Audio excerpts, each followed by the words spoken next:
Hello, everyone, and welcome back to the Podfathers, the best parenting podcast in the universe. It's your pal Clem here in Chi-Town right now. We're for the dozen Windy City tournament showdown. I don't know. I forgot what it's called. We got Large on Dirty Jersey, Chaps down in Tejas. And we're back. Spring break is over, and we're back to the grind. Well, actually, Chaps and I were here working during spring break last week. The big man's back from the Bahamas. How was it, Bahama Mama? Good. Yeah. Bahamas was beautiful. We'd inadvertently bumped into friends of ours from a couple of towns over that the kids, not exactly, they had three daughters.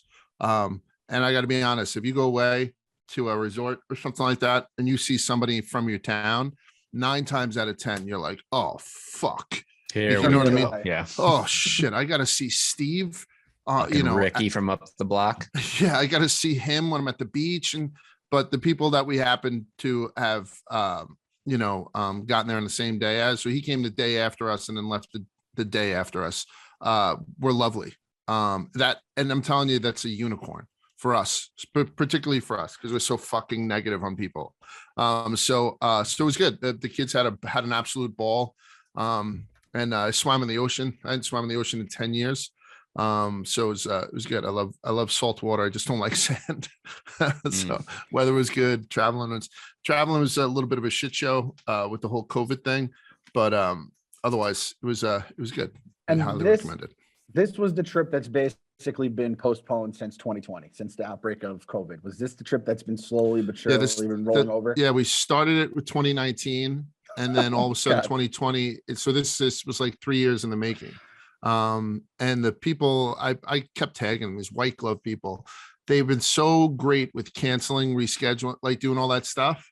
And when we got there, they even called up the hotel and said that I had 90,000 followers on Twitter or something. So they sent us up like a bottle of champagne, like something stupid, like we don't drink champagne or anything like that. But it's just kind of nice. They really went above and beyond, trying to welcome people back to traveling before we all die. But to get out of the Bahamas, by the way, you need to test to get out. To get in, you have to test. I tested in San Antonio. I spent $200 for PCR test, sent it to the Bahamian government. Bahamian government comes back. This looks doctored. Do another one. I get an Uber to take me through a drive-through in Walgreens. I get a rapid, and he sends it off to Bahamas. They come back. You're okay. Really like tough to get in. You have to test to get out. I go to take my test to get out. I take the family down to the medical part of the resort. They come with the swab. Everyone's had the swab by now where it touches the inside of your brain. They barely touch my mustache because they don't want to keep you. They have to pay to keep you there. So if you test positive in the Bahamas on your way out, you're about to die. You're dripping COVID. Like Bridget was like, no, miss, don't you have to go inside? She's like, nope, you're all good. Like she just like booped. it's not even a swab, it's a boop. So that's good. And I mean, I guess you came back last week, and I flew out yesterday morning.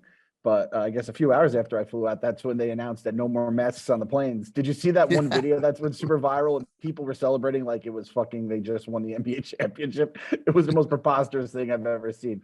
Someone said on Twitter, they're like, if you're acting like you just won the Super Bowl or you're angry about this, you suck. It's like everyone in the middle is just like, get this shit over with. Who gives a fuck? I did get yelled at though. I brought a gator onto the airplane, like the little like covering, the face coverings, and I got like lectured by the flight attendant. That's a rookie move, Clem. That's a June 2020 move. I can't believe you tried to pull that off in the year of our Lord 2022. This is a Clem that doesn't fly really, so he just threw on whatever he had in his bag, and I was and he goes, they should have taken care of that at the main gate, but I guess they don't really care, like no one else really cares anymore. I was like, a little bit of sass at 7 a.m. in the morning. It's got to be exhausting to be a flight attendant or somebody that works on a plane and having to deal with people. Like to me, that's ultimate worst job during the pandemic was probably being an Uber driver, a worker at a restaurant, like when you're working as a hostess or somebody that works on a plane, where you have to tell people you don't want to, you don't care really, but it's your job to tell people. And then people act like Susie, the flight attendant, is the one that made up the rule and take it out on her and call her like a bitch and shit and get kicked off the plane. Fuck that, man. Being a flight attendant right now would suck. I feel like COVID has it put a magnifying glass on all the jobs that it's always a pain in the ass dealing with the public. So it's flight attendants, like you said, it's people in restaurants, it's cab drivers, it's teachers, it's people in the medical field, right? Nurses, doctors, who Any type of retail manager. Just absolute shit. And I mean, think about it. Barstool, probably, I don't know, number 3 or 4, like biggest blogs like on a given day is always the airplane fight blog that we would blog out, or the airport fight blog, and that just went into like the millions. Even though there was barely any flights going off, we still had tons of airplane flights. So that definitely makes sense. Chaps, what's going on with you down in Texas, Daddy Boy? Mr. New Glasses, by the way. Wait. So no, I put on the old ones. I don't like them. Let me see if I can put them on, because look, my old glasses, good, right? I feel like they fit my face. They frame my face well. Go to the Barstool Grown Up YouTube. Go to the Barstool Grown Up YouTube to see Chapsy if you're listening to some podcast. Without glasses, I look kind of raccoony. Like I feel like I've worn glasses so long that it's no longer an option for me to go contacts. Look at these Kurt Rambis ass glasses. Awful. I kind of like them. They don't fit well though. They fit fine, but I just like when I'm turning sideways, look how big they look. They take up my whole face. It looks like I'm wearing a disguise. I look like I'm, what's that guy in Cracker Barrel with the magnetic mustache? Wooly Pete or whatever. What's his name? Oh, yeah. I look like that motherfucker. Oh, where you move the little pieces of iron onto them? Yeah. Like somebody's maybe Wooly have Willy? a very puby beard and put the magnet stuff around me, and then they threw the glasses on. Wooly Willy. Is that it? Wooly Willy? That's it. I think it's Wooly Willy, yeah.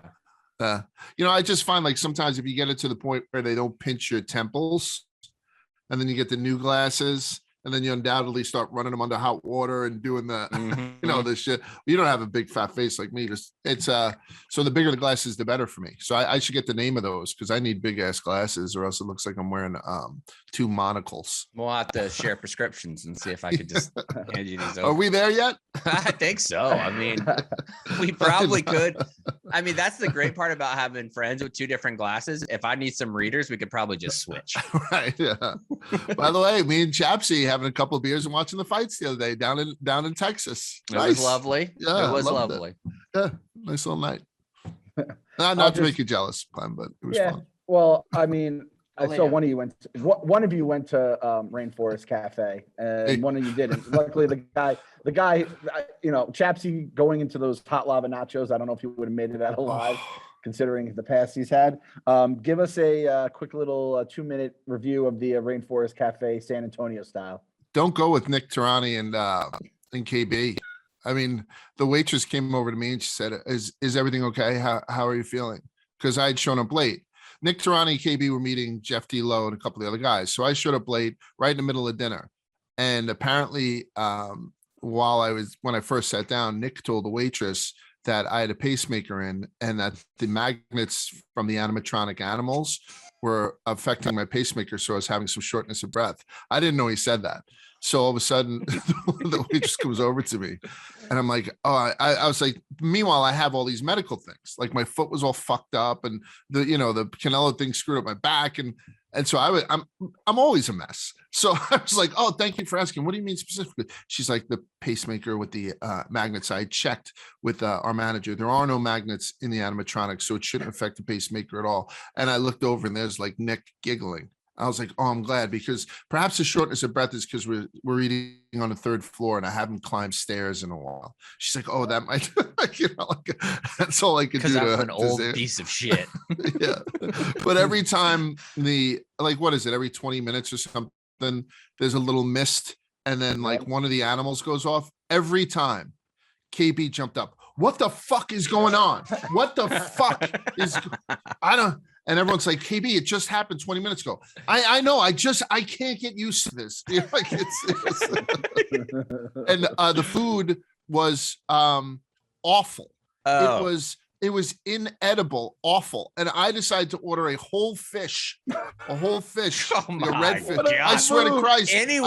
Anywhere in San Antonio, that's a mistake. We're not exactly a fucking what's it called?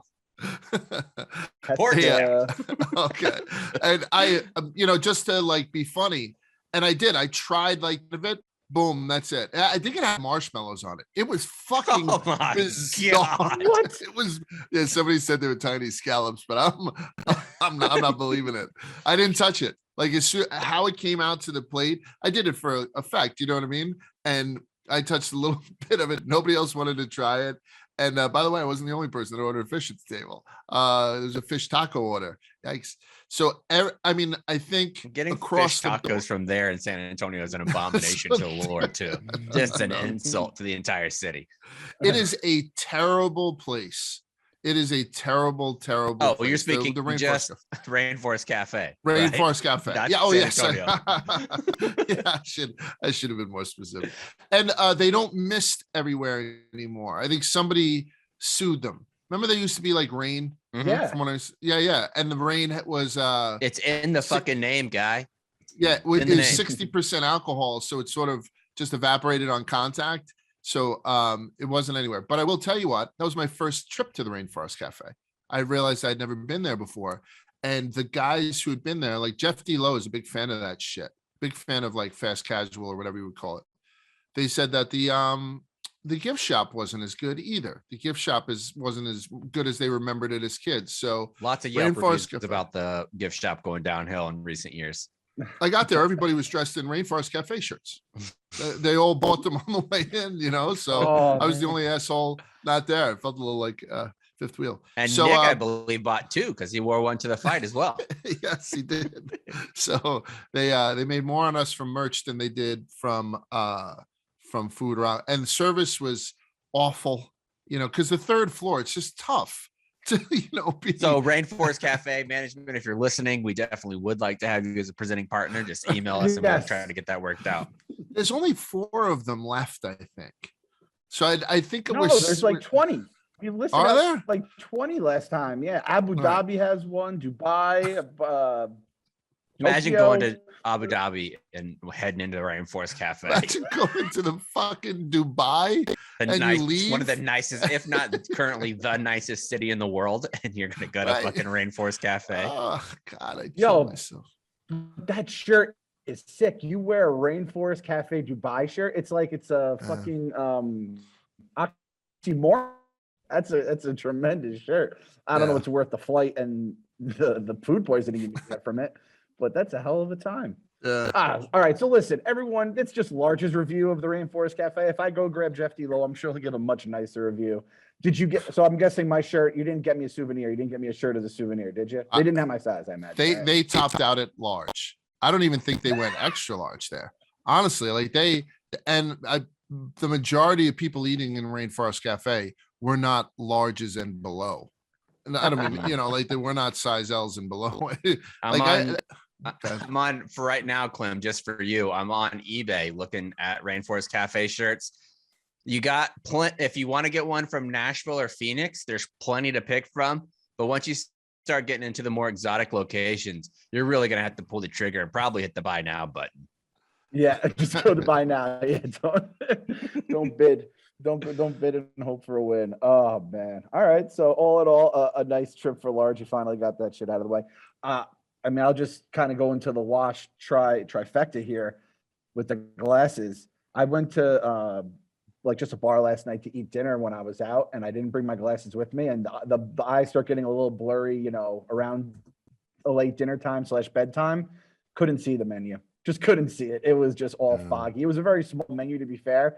Just such a bad look. And I'd have to walk back to the hotel to get my glasses. What I did is I looked up the menu on my phone and I ordered off of the phone menu. It was so fucking sad, guys. It sucks getting old.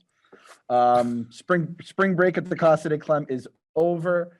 I don't know. I don't know if this is a thing that you guys did, especially when you were younger kids, but I've noticed we do it whenever there is like a week off. Just basically parading the kids around different places that have caged animals, whether it be the pet store like Large does, zoos, aquariums. We did all that. We the wife took the kids to the Bronx Zoo. We went to a place called Sequest, which is like a souped up petting zoo.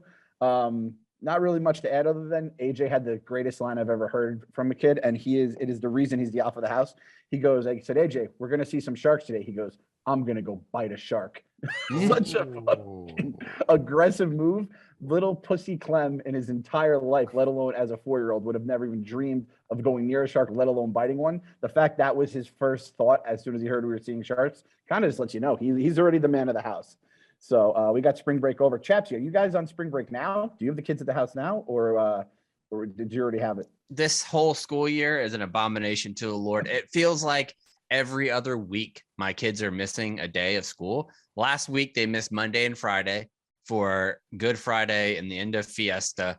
They're off again next Monday for some teachers planning day. So the district here, I guess, has gotten rid of the idea of half days. What used to be half days is now just full days off. So it feels like the kids are off once every other week. It's ridiculous. And I'm so sick of it, man. So sick of it. You've gotten the taste, like, this is kind of all new for me, this, like, kids at school. So I feel like I didn't really know. Sienna's kindergarten was when COVID had the outbreak, and I've kind of just lived with the kids being at home nonstop. You have a full grown child, basically. Kelsey, you lived the normal life with school, and now Cardi, you're living this like bullshit life. And again, half days are now just days off. Snow days are becoming virtual learning days for a lot of places. Even like if there's any kind of thing I saw, like if they have extra days or if they run out of days, they could just turn that into virtual days. It's abomination to the Lord is the only fucking way to put it. It's fucking obscene. I hate it. I hate it. With these kids, like the difference in age groups, the high schoolers being off all the time is even worse, I think, because at least the little kids, like Cardi is going to be on FaceTime and on Xbox and playing with a bunch of other kids that are playing games. Kelsey doesn't do that. So it looks like she's not doing shit all day except for laying on the couch scrolling through TikTok. And McCartney, I'm like, at least they're hanging out with their buddies. And I look at Kelsey, I'm like, you little lazy bones. But in my brain, when I was in 17, I'm not doing anything either if I'm out of school all the time. What are they supposed to do all day? I'm not finding chores. That's the worst part about having teenagers. Would you agree, Large? As you look out, you see these teenagers and you're like, they should be doing something productive, but I don't want to put in the mental thought to figure out what they should be doing that's productive because they're not going to do it by themselves. Yeah, I think the only answer to that is when they have whatever little, small, big job. If they have a job, like right now, Mick is doing something where he's at Hoop Heaven or something, either reffing or scorekeeping for junior girls basketball, which is terrible, right? Mm-hmm. You know, like, and he's doing that.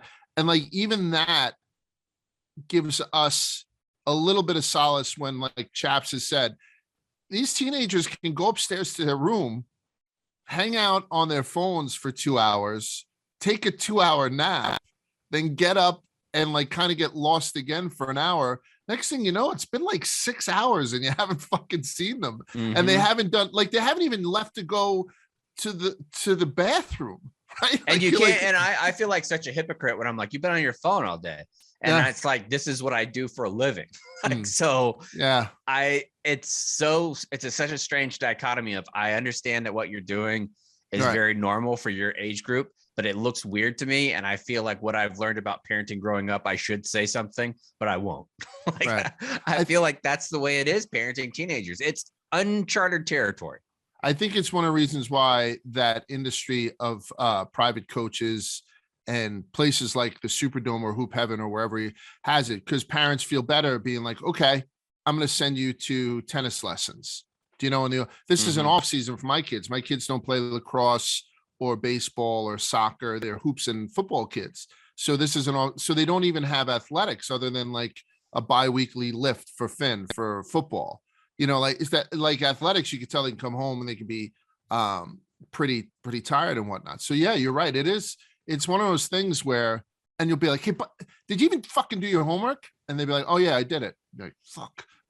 Or they'll be like, I don't have homework. There's so many that they don't have homework now. Cardi's school has like a no homework policy. Yeah. However, big win over here at my household. Kelsey got a job. And it's at Six Flags is where she'll be working. So she's super excited about that, going in and just hanging out. She's starting off in the food and then hopefully moving over to the water park during the summertime. I feel like that's possibly the best type of summer job you can have in a place like this. Like she's starting out at the beginning of the summer, going to be in the food spots, one of the only places in the entire park that's consistently air conditioned when it's going to be 100 degrees. And if she doesn't move that, she moves over to the water park, which I am concerned having my little ginger baby out there in the sun all damn day. I am concerned about that because no matter how many times you tell a redheaded pale kid you need to put on sunscreen, they're still a teenager and they're like, no, it's going to be fine. And they come in looking like a goddamn German radish. We let them go first day putting on their own sunscreen. And Bridget has like a small allergy to the sun. So like she gets like these rashes behind her knees and stuff. So Bridget looked like powder walking out to the beach, just fucking slathered. Whereas the boys kind of did their own. And then the next day we got to see like, it's like they painted it on with, like with a dirty old paintbrush. And you got to see where their sunburn was. Mm-hmm. And we got in there midday, so it wasn't too bad. And that's when they knew, all right, so let's, because Annie does even the aerosol sunscreen. Annie puts her hand on your back and then sprays it. So she concentrates the cold in one spot. It is fucking terrible. Like my kids are like, yeah. I'm like, just man up, assholes. But for the first time, I was shirtless in the sun. And so she did it to me. Oh, it's fucking brutal. Why'd she do it so close? I don't know. Like what she does is she concentrates it till it starts to pool up and run. And then she kind of rubs it in. Then she's got a method. She's got a method. It's hard to argue. Once a method's been established, it's hard. It's a hard pattern to break. I actually have an idea. Do you guys remember the episode of Friends when Ross goes to the tanning booth and he sprays and he gets sprayed on one side of the face? And then he starts counting down and he's like, where is it? Where's it coming from? Boom, he gets hit with it again. He gets hit with like 4 or 5 sprays in the same exact side of his body.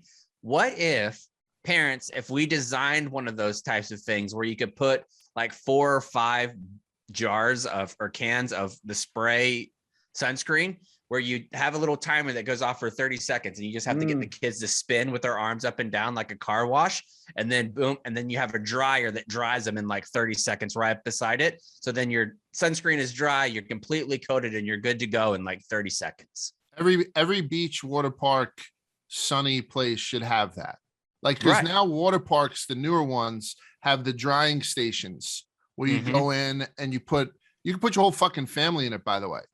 It's sort of like a room. You put the $5 in and then it's just like the car wash at the end where it blows you down. It just starts going with the heat lamps. So it's heat lamping you as it's Dyson hand drying you.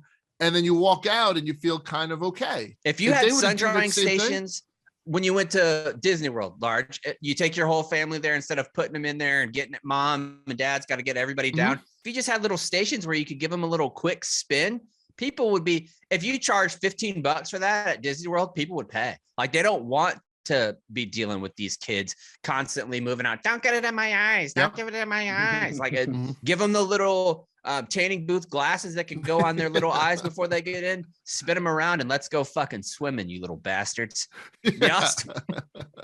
I would do it naked. Right? I mean, if I could get one at my house today, I would order it. No shit.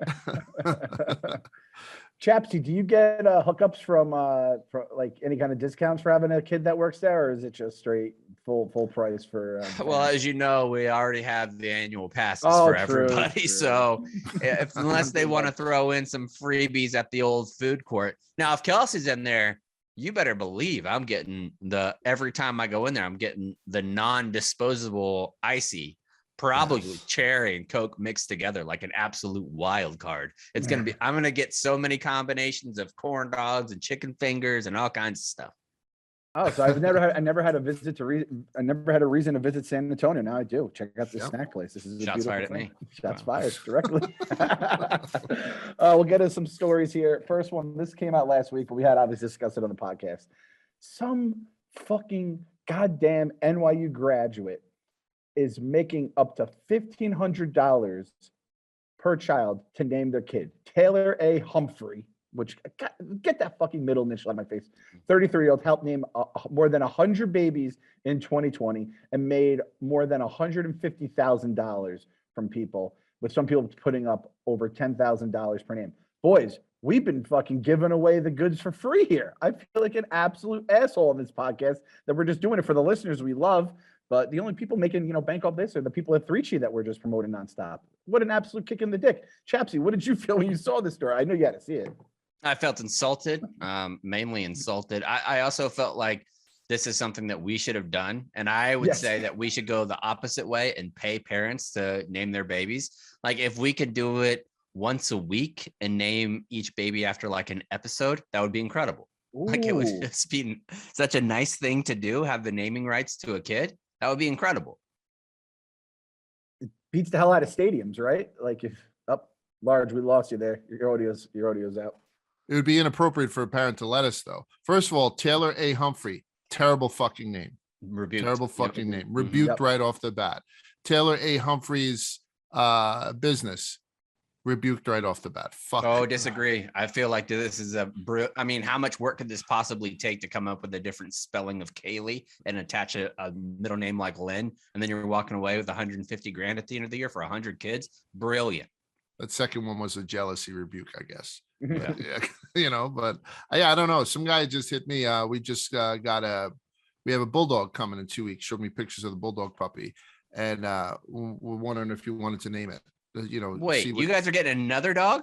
No, some guy DM'd me. Oh. My family's getting one. We got young kids. We cannot skip over this. With all that's been going on with Blue Cheese, getting another dog would be an insane move. No, that would. I mean, there's not enough of these in the world to get me through Blue Cheese now with the eye infection. No, so he'd asked us to even name his dog. And so I asked the kids, they came up with 5 names. I sent it to him. He's like, me and my wife were just looking at names and thought you guys might. It's a lot of responsibility, I think, if you take it seriously. And I don't know what, if somebody said to me, oh my God, Finnegan, I love that name, Finnegan. Where'd you get that name? And I didn't say, oh, I have an Uncle Finn. I said, Taylor A. Humphrey. I paid her $2,000.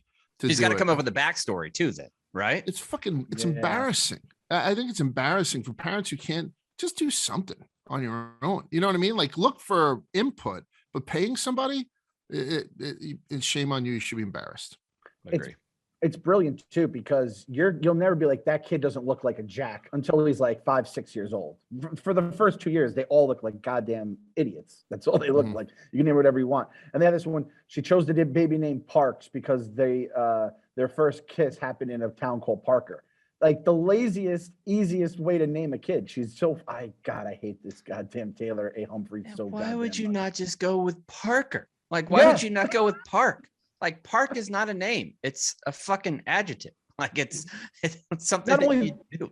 Not only that, chaps, it's Parks, a plural noun. Don't name a kid a plural noun. That's preposterous. So unless it's a last name and it's Chan Ho. That's true. Who, lest we forget, Frank the Tank did interview a person acting like Chan Ho Park in one of his college classes, which was one of the more incredible videos ever. She got compensated by a mom who wanted to change her daughter's name. So the mom had a daughter named Isla, I-S-L-A, and I guess people kept calling her Isla. So the mom was frustrated. And this woman, Taylor A. Humphrey, talked her off the ledge to stick with the Scottish moniker, she says, Isla, and she got compensated for it. So she got paid just to convince a mom to not change the kid's name. I hate these people. Where is this disposable income? New York. It's probably the people it's probably whoever has your old job now down on Wall Street. Good point. Oh shit, we're at the water park. Well, not the water park. We're walking back from the beach. Some guy stops. Hey, Mike McCarthy. I was like, oh, here it goes. But my kids are there. And it's like, listen, kids, I want you to know your dad. And I was like, what the fuck's he going to say? Was the best trader I ever worked with. Guy says. I said, what's your name? He's like, oh, I used to do layoff business for this. Oh, for Stevie A. Cohen, for SAC.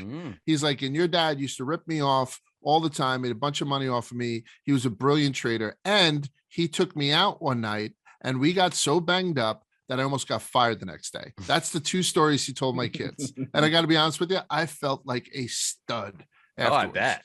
Yeah, that was great because they can get like the bullshit Barstool things. Hey, nice job losing on the dozen again, asshole, like, or something like that. But to hear that from my old thing, it was such a nice little confirming tick, as we say in the industry. It was pretty cool. Your dad's a drunk crook. Oh, yes. Yeah. He's a drunk criminal mastermind. And I heard you ran into Joe Lightning down there. The infamous Joe Lightning came up to you. Joey Lightning came up to me. We were having the same experience as far as like, you go to these restaurants, they were like $400 breakfasts. Like, you know what I mean? Like, and the food was just okay. Like some of them, like we thought we would have like these more Morimoto-ish experiences or whatever per se and stuff, because the restaurants kept themselves in pretty high regard and pretty high thing. So he's like, what have you found? Like, he was just one guy who liked to eat versus one guy. I was like, oh, Swimming Pig. You go to a Swimming Pig for breakfast. It's good, and he's like, okay, you go here. And so it was nice. So I got to meet Joey Lightning in the flesh. Yeah, good guy. Oh shit. Next story here. This was last week as well. A Survivor contestant who was a Louisiana pastor. A Louisiana pastor, Survivor contestant, and Republican politician was arrested last week and charged with 3 counts of cruelty to juveniles after taping children's mouths shut for talking too much in class.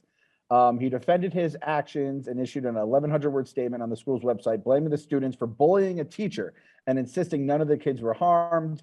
The guy's name is Reverend John Raymond, is an elected member of the Louisiana Republican Party governing board. Said a teacher approached him in tears, threatening to quit because a group of students was continually disrupting her class by talking. We have a zero tolerance bullying policy at Lakeside. This means the students cannot bully each other or bully the teachers. We are serious about protecting both our students and teachers, he said. He said he gave 5 children the choice of having their mouths closed with Scotch branded packing tape or school suspensions. He said all 5 volunteered to have their mouths taped shut. I believe you sent this one, Daddy Boy. Yeah, I feel like that it's a cognitive dissonance to be able to say we don't bully while you're taping children's mouths shut who have essentially no choice whatsoever. Like, if you're going to have that stance, you got to be pretty consistent across the board with the stance. Like, if that happened to my kids and you tape my kid's mouth shut, I would be furious, depending on what they said. No, I don't think it depends on what they said. They're children. Like, having their mouth taped shut is ridiculous. I think I would have to somehow end up taping this guy's mouth shut at some point myself. In my mind, eye for an eye kind of stuff, I have to then tape your mouth shut.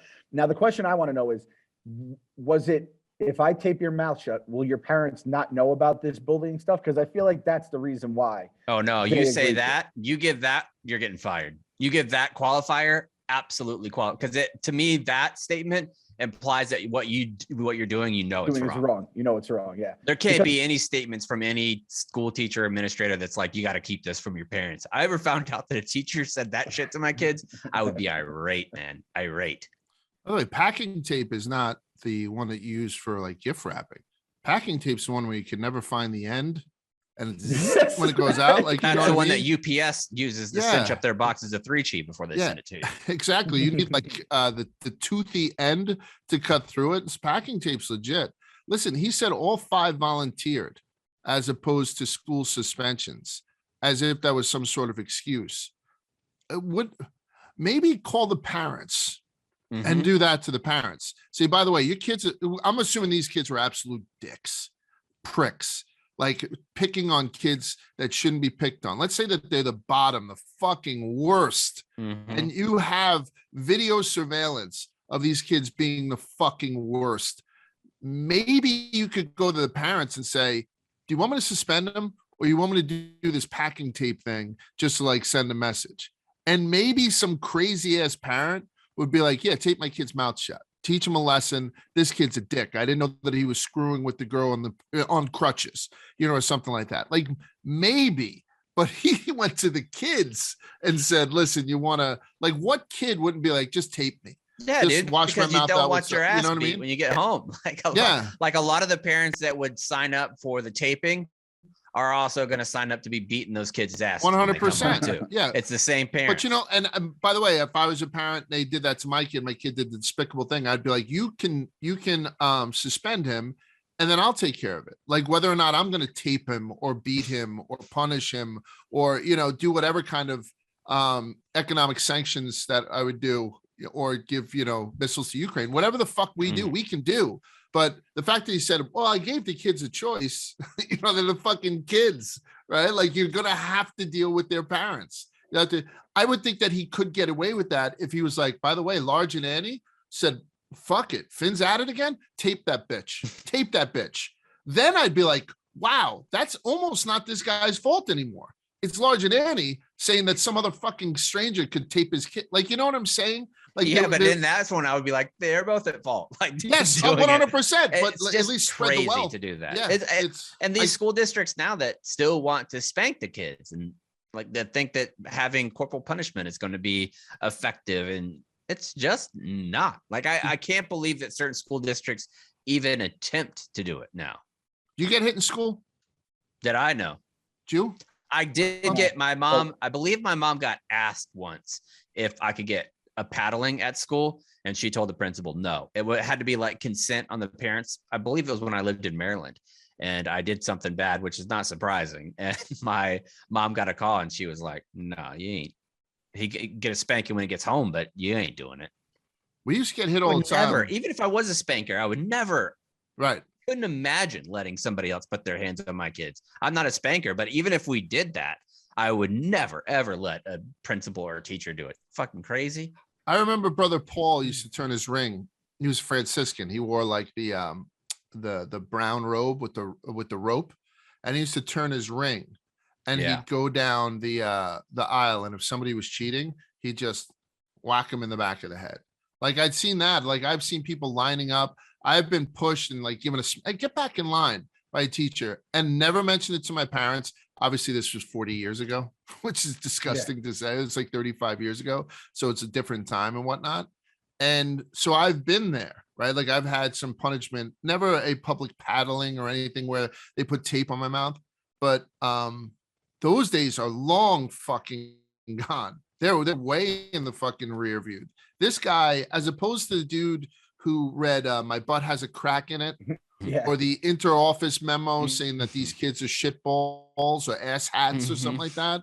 I have no fucking, like, I think that's the end of the world, that those people don't have jobs now. This guy should not have a fucking job. To this point, to illustrate how crazy it is to do like spanking kids or putting tapes on your kid's mouth, Marine Corps drill instructors would not allow to be able to do that to a recruit. Like, if there was a recruit that was going into the Marine Corps, you could not tape their mouth shut. You would get in trouble and most likely demoted and kicked off the drill instructor field if you did that. You were allowed to hit in certain areas, but it had to be like a correction that matched the action. Like, if your elbows are out when you're at attention, they could come in and hit you in the elbows and things like that. But if you're a drill instructor and you got caught taping the mouths of 5 recruits who wouldn't shut up or who wouldn't listen, you would get fired for it without question. And by the way, so Large, you talked about the that's the Marines. Right. And that's what I mean. That's what's crazy. It's your kid's trying to learn about the Louisiana Purchase. They're trying to protect the fucking nation. Exactly. I read this book that was about parenting, and it really changed my perspective about like doing physical punishment for children.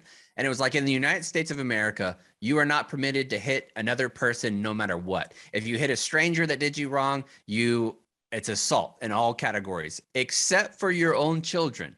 You are allowed to hit your own children and essentially assault them because you think it's the right thing to do at the time.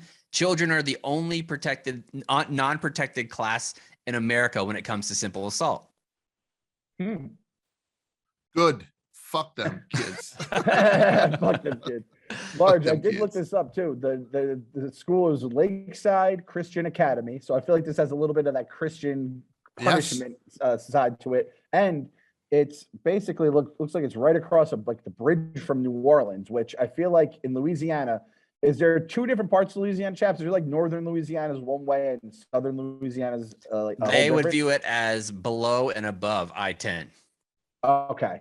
So where I-10 goes in Louisiana, you have the south that's like way more New Orleans type, and then you have above it, which is marshes and shit like that. We are just above, I believe it looks like I-10 here. So it's an above I-10 school. I wonder, I feel like we got to get Mincy's take on it. What's up, fellas? I know someone who went to the Lakeside Christian Academy, got their mouth shut. Mm-hmm. Yeah. The other thing here too. Traveling with Mincy made me almost reach for the tape a couple of times, to be honest. This guy, which again, Louisiana pastor, survivor contestant, and Republican politician, just like an incredible big three just to have on your resume. I looked up his survivor profile, finished 16th out of 16, came dead last in Survivor. So it's like, fuck this guy. If you're at least like top 3, at least you could say I was pretty good in Survivor, had a chance to win, won a couple immunity things. Came in dead fucking last in Survivor. You do not have the right, my friend. Pastor, survivor, contestant, politician, notwithstanding. Interesting you guys didn't rebuke him, though. You rebuked the lady that was giving out names for a few $1,000s, but you didn't rebuke the person that... We can only rebuke one per episode. That's true. I think he needs to be camel clutched. I'd order a code red on this prick. By the way, when is a Christian Academy going to get a good headline? Right? I mean, it's been over a decade now. When are we going to get something good? Speaking of getting something good, I believe a nice little good package arrived at the McCarthy household relatively recently. Electric bike. Not at the Chaps household, the McCarthy household. I am blessed. And by the way, it's foldable. We took the thing down and we went down to the shore to visit at our Annie's aunt. I'm not participating. Popped it into the car. This thing is fucking awesome. I'm telling you right now. Turned off his camera. we've been lucky enough to have a bunch of stuff sent to us. Me and Clem, not chat. And I'm telling you, this electric e-bike, no E on the front, but it's called an e-bike. Did you get one too, Clem? No. It's coming next week. But it's pedal assist is what it is. So if you put this thing, you can adjust the pedal assist level. And on top of having pedal assist, it also has a throttle. So if you put it on pedal assist 5, which I did right away, but then you're in the driveway trying to like move around a car, as soon as you touch the pedal, it fucking takes off on you. So I had to have like a come to Jesus moment with Finn. I was like, Finn, this fucking thing is expensive. Where you yell at them this fucking thing is expensive. I don't want to see this. Before. Yeah, here's the tape. Pedal assist 2 always. Throttle it as much as you fucking want. I don't want to see it over pedal assist. So now he's never, and the thing is, like, riding a bike is very healthy, right? So he's still pedaling, he's still doing some of that stuff. Not as much as when he was just riding his old bike, but he's riding this one twice as much. And he's going like 2 towns over. He's not wearing a helmet, which I think, with a kid in high school, it's tough to get him to wear a helmet on a bike. I may have to implement it for this because you're always going 15 miles an hour, if not, more. And, I don't know. So that's probably the only thing that's a little bit wonky with it. The charge lasts forever. I think I don't know what the hell it is, but the charge lasts very well. And it's got a payload. I think it can hold like 350. So when I'm on it, I don't feel like I'm about to snap it's a pure steel frame. So I don't feel like I got to snap the fucking thing. Even though it goes in compact, if you fold it down, it's as heavy as dick. The key is underneath. So if you have 2 keys, it dangles a little bit. I'm going to have to screw around with that too. But spotlight, you hit that one thing, you have a headlight and a tail light. It's fantastic. He was out in the rain, came back absolutely soaking. And I have to, just to tail it down, I was like, Finn, you can't ride an electric bike in the rain. You'll electrocute yourself, which is not true, but it's the only way I can get him from going out in the fucking rain on the thing. So huge fan of these things and highly recommended. So you can join this e-bike revolution. That's what they're calling it. You go to electricebikes.com. Electric, Lectric, ebikes.com, and use the code Podfathers to get a free foldable mountain bike lock with any bike purchase. Everybody wants to steal these fucking things, and they have bike locks that are made specifically for this bike. So that's a free bike lock when you use Podfathers at Lectricebikes, lectricebikes.com, code Podfathers. We love the fucking thing. What kind of bike is that? It's electric. Let's boogie woogie woogie. Yeah, it's electric. Starting at just $7.99, can't go wrong. Adjustable, customizable, ship free, bikes fold up, take it on the road with you. Fucking beautiful. LCD display too. God damn it, man. I'm gonna have to buy myself one of these now. Because this is the thing. Large, it's like, well, I want to exercise, but I don't want to exercise doing a regular bike because then I'm just gonna be pushing it around and be stuck. Getting that little assistance is just the push. I'm putting a fucking basket on it. Because if he's driving around and shit, I'm going to be like, okay, while you're out, get a dozen eggs. Or blue cheese just hanging out on it too. Yeah, get him some driving goggles. Like ET. And I'll tell you what, like for like to Chaps's point, I always wanted a sidecar for the Vespa, but and the Vespa is just, turn it and go, but taking the cover off it, getting it out and all this shit. I use this thing more than I use the Vespa, and it's not, pure spring weather yet. So I like to be on the Vespa because I look good in it. But this thing is very fucking easy. I'll never ride a bike again. This isn't hot news. Promise to the listeners. I love that. This isn't hot I'll news. never run. I've made that commitment on ZVT several times. I'm Right. never going to run again. Yeah. Like buying me a bike right now is the biggest fucking waste of money. I love this thing.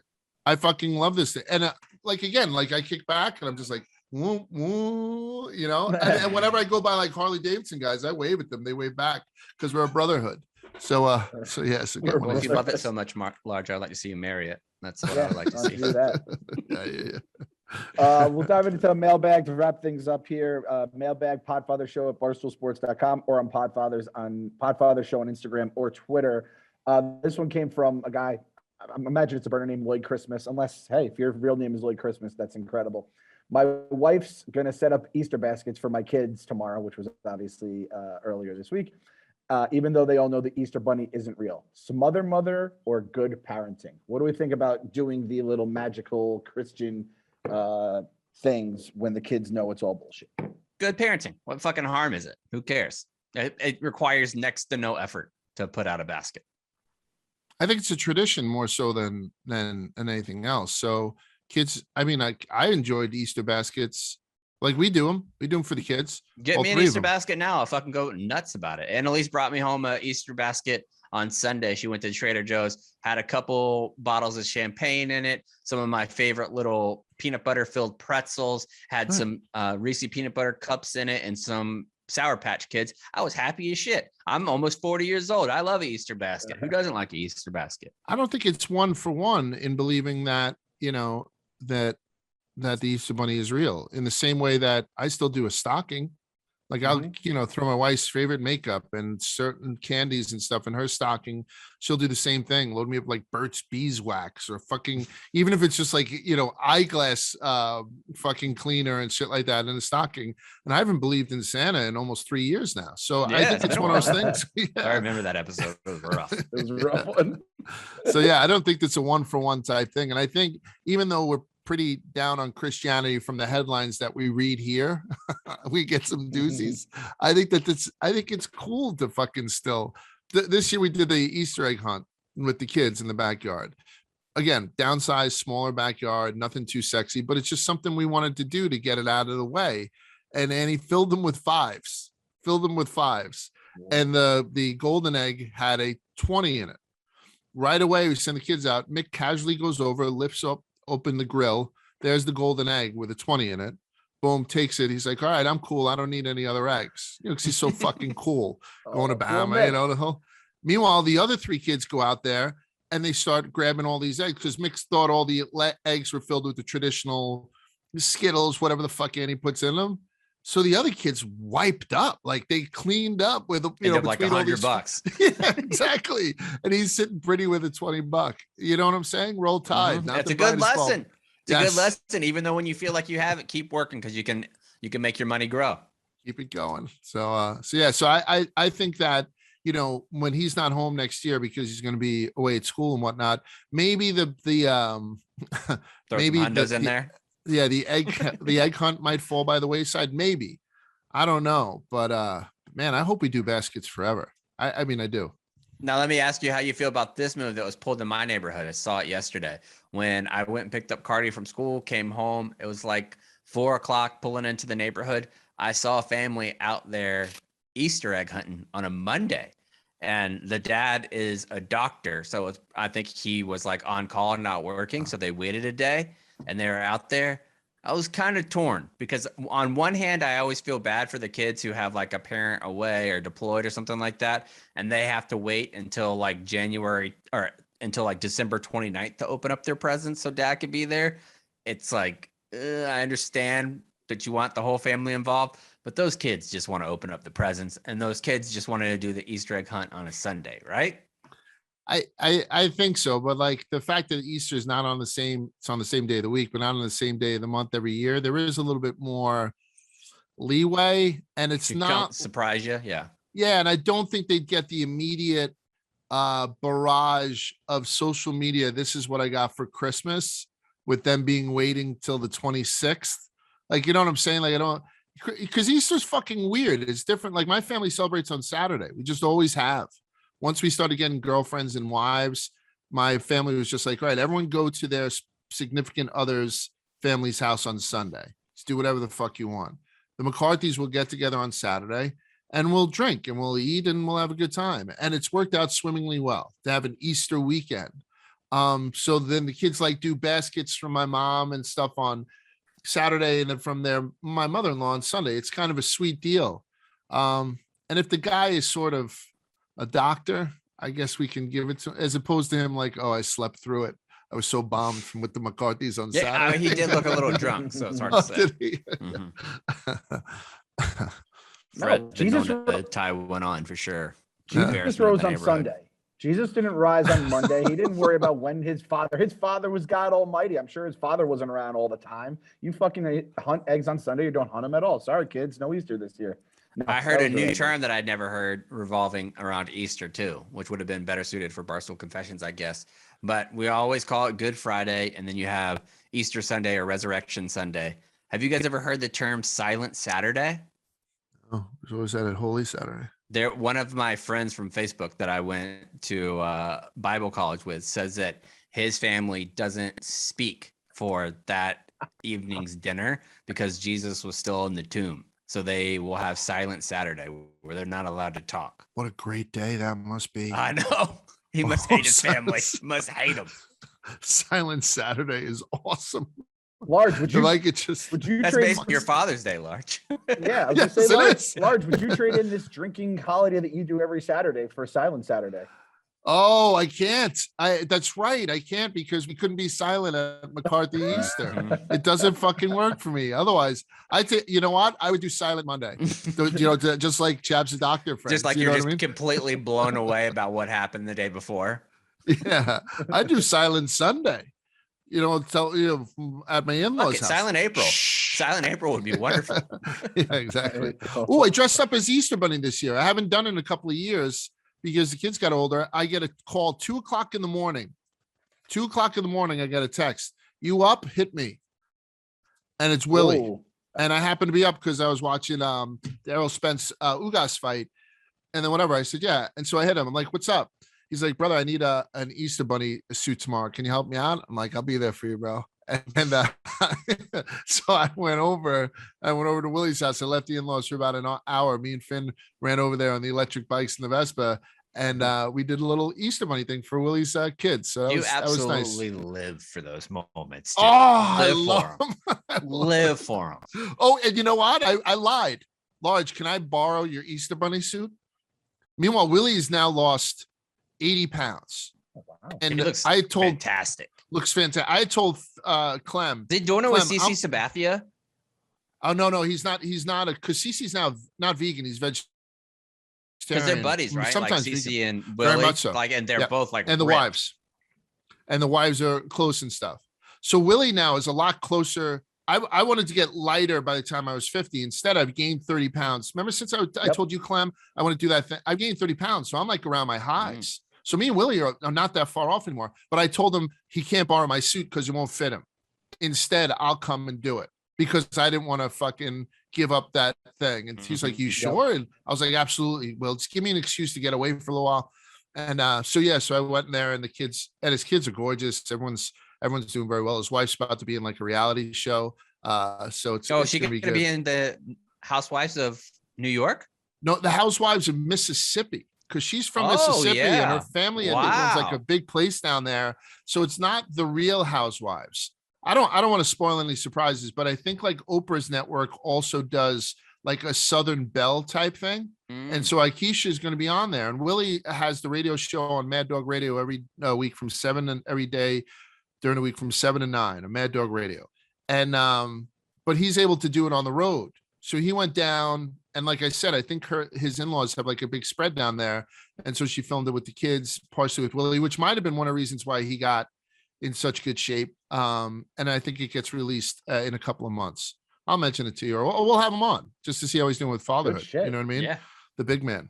I love it. Did you drive to the house on the Vespa with the Easter Bunny costume on? Because that would have been a great visual for people on the road. It's very limited visibility. Like you can't drive with the head on. It would be safety's paramount when you're being the Easter Bunny. Yeah. So I strapped it to the top box and I took off. And so it was awesome seeing him again. Awesome. Yeah, we got to get Willie on, get a check in with him. So, like Large said, everyone, when you can't have the Easter Bunny hat on, you got to stay safe. So as always, stay safe, stay sane, and we'll see you guys next week.